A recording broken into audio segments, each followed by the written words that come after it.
নুরুল হক নূর জাতীয় রাজনীতির পরিচিত আলোচিত মুখ, তবে বিপাকে স্থানীয় রাজনীতিতে। কেন্দ্রের সাথে যখন চলছে সমঝোতার আলোচনা, তখন পুরোপুরি বিপরীত অবস্থান নিয়েছে স্থানীয় বিএনপি। নেতারা নির্বাচনে অনড়, সমর্থকরাও হয়েছেন একাট্টা। হাসান মামুন নির্বাচিত হলে আমাদের গলাচিপার উন্নয়ন হবে, বেকার সমস্যা দূর হবে, শিক্ষার গুণগত মান উন্নয়ন হবে। আমরা 10 মিনা ও গলাচিপার বিএনপি সহ সকল সাধারণ জনগণ এবার জনাব হাসান মামুন ভাইয়ের বাইরে কাউকে মানব না। 17 বছরে আসলে ধানের শীষে ভোট দিতে পারিনি। সামনের যে নির্বাচন, সেই নির্বাচন আমরা ধানের শীষেই ভোট দিতে চাই। তাহলে মানুষে বলে সে মন্ত্রী হইবে, এই যে হইবে, দেশ উন্নত হইবে, এই কারণে তারও এখন আর কি সাপোর্টিং খুব ভালো আছে। এ আসনে বিএনপির প্রার্থী হতে চান জাতীয় নির্বাহী কমিটির সদস্য হাসান মামুন। দল তাকে সবুজ সংকেত না দিলেও সংগ্রহ করেছেন মনোনয়ন।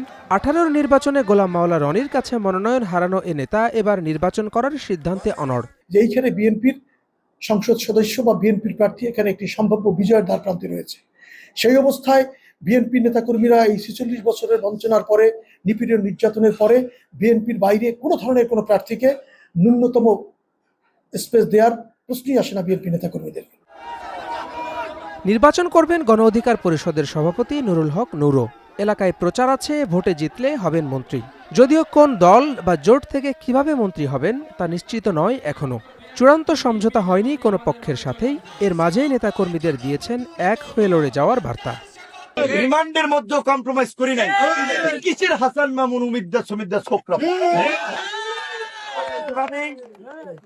আমাদের অতীতেও যে ভূমিকা ছিল, আগামীতেও সেই ভূমিকা থাকবে।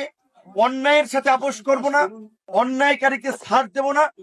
যারা হুমকি দেবে, যারা ধমকি দেবে, তাদেরকে মোকাবিলা করেই রাজনীতি করবে। অতীত ইতিহাসে এ আসনে বরাবরই জয় পেয়েছে আওয়ামী লীগ। দেখার বিষয় এখান থেকে এবার সংসদে যান কে। Desk report, star news.